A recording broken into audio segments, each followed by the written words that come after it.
Nabari na. Ano yung dali?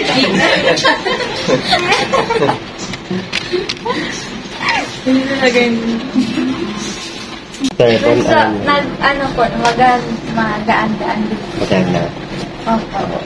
Saka medyo dati po kasi di ko siya nagaganyan ano pa ako na parang nahihirapan pa ako mag-straight body. Kasi pag nasa straight ko po siya parang nahihirapan pa ako huminga. O, tsaka nangangalay. Opo. Nakakangalay yun pag nag-straight body ka. Opo. Kasi hindi pa naalay yung likod. So kapag na, pag nangangalay, hindi ka pa naman uminom ng ano. Depende din test ko naman. Hindi naman po. Hindi naman. Hindi naman.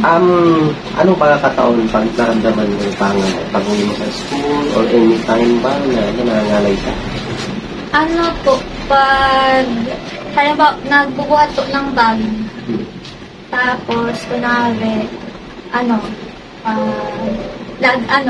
matagal pong nakaupo.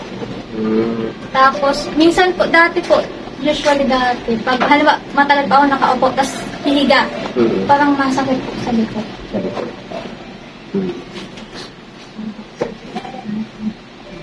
Ngayon, may ngalay ngayon. Pag wala, Kailan yung huli mo x-ray sa scoliosis? Na may scoliosis ka? 2019 po. Maganda pa. Oo po.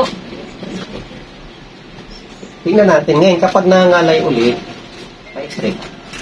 Pero kung hindi naman, hindi sabihin na correct na yun. Sige, lingin ka sa kaliwa. Hindi pa anong kaliwa. Wala man po. Wala. Kabila. Wala man po. Yako ka. Meron. Wala man po. Wala. Parang wala man po. Wala naman. Sige, di pa ka. Ganun. Kung masakit ba? Sa shoulder? Dito lang. Dito. Gano'n siya kasakit? Ito lang po.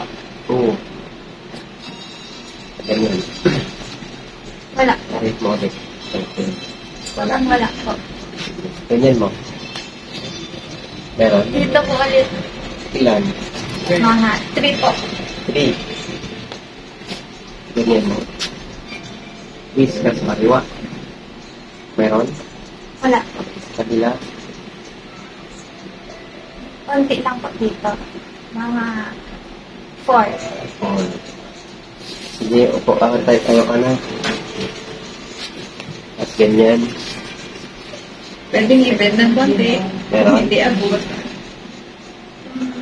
Parang wala man po. Wala. Kabila, ganyan. Wala man po. Wala. So yun lang naman, no? Ngalay lang talaga. Okay, umpisa na natin.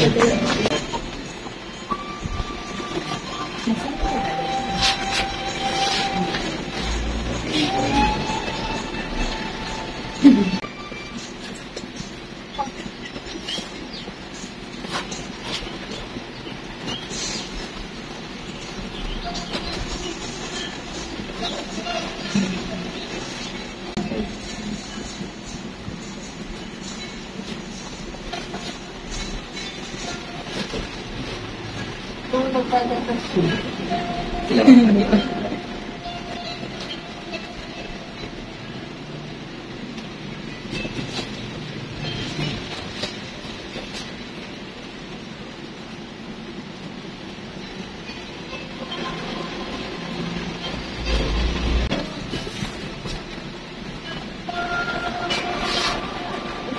Ako lang daw.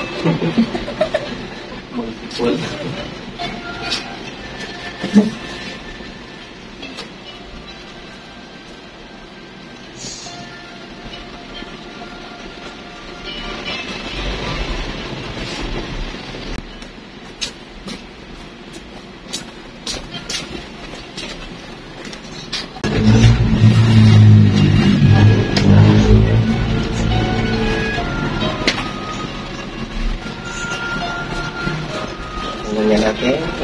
So, straight ka. Picture mo. Picture mo. Pantay. Pantay na siguro. Parang si Ma'am Kito lang ang pabalikin natin. Ayun, pantay. Pantay. Diba? Pumantay siya. Pantay ni Naway, mga pilahin dati, mga pilahin dati. Ay, kasi 1 inch eh. Yan. After.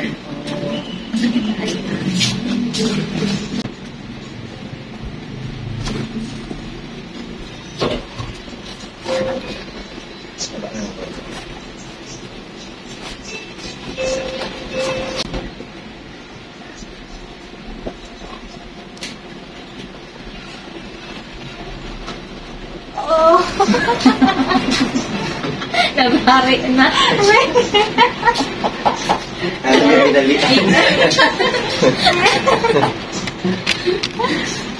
Hindi na ganyan. Ala, next day na nabalik.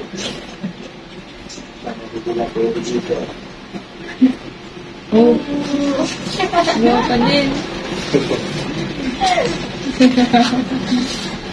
Eh, daiman, talata pa nga niya.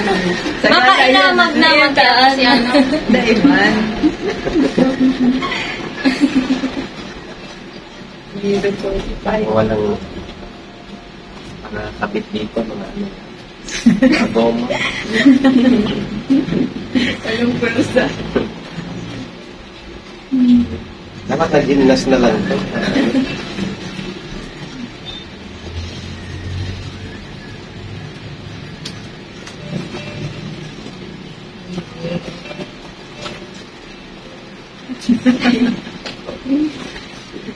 Pero saan ba yun? Kay Sigit. Lakad-lakad ko. Yung baka may natanggal na. Wow, stay na. Nakakalakad ka ba? Nag-straight na. Ganyan na, sobrang lang. Sobrang straight na. Ano, sa random state. Ah, sige. Lakad nga na, pang Miss Universe. Universe. Pero street body, oh. Nagkamali. Sobrang tuwas namin. Ah, sige. Sige po ka na. Kumusta yung pakiramdam? Yung after Dun all, sa, ano po, magaan-gaan din. maganda. Opo. Saka medyo dati po kasi di ko siya nagaganyan na, ano pa ako na, parang nahihirapan pa ako mag-straight body. Kasi pag nasa straight ko po siya, parang nahihirapan pa ako huminga. O, tsaka nangangalay. Opo. Nakakangalay yun pag nag-street body ka. Opo. Kasi hindi pa naalay yung likod. Kapag naalay na siya, ang sarap ng street body. Nakakangalay na kapag nakaganon ka na. Pero ngayon naalay na, hindi ka nangangalay pag street body. So, dapat chase out lagi, ha? Tapos, pag natulog, dapat hindi helicopter, ha? Dapat Straight lang po. straight lang. Lagyan mo lang ng bilog dito sa gitna. Yan yung pinakatama. Dapat mga ganun lang kayo. Pwede naman na naka-slant. Dapat ganyan siya. Hanggang dito sa baywang yung unan na naka-slant na nakaganyan. Ay, hindi yun. Halimbawa, Sa bato. hindi, oh. Nakaganyan, oh. Ngayon, parang ganyan. Nakaganon lang siya. Pag gusto nyo nakaganon. Pero ginagawa yun kapag nahirapang huminga ang tutulog. Pero kung ano lang naman, ibilog lang dito. Alam mo yung ginagamit sa nasasakyan? Ganun. Pero dapat bilog siya. Para nakaganon. Kasi yung dito natin, yung cervical natin, nakaganyan naman talaga siya. So dapat may bilog na po. Yun yung tama. Pero kapag ikaw ay nakaganon, kahit ano na lang yung position pag natutulog, pero lang misalignment ka na. Kaya pala. Makanya kung paano pa matulog. Paano na kasi yung position ka, Dok? Natulog. Okay, sige. Next. Next.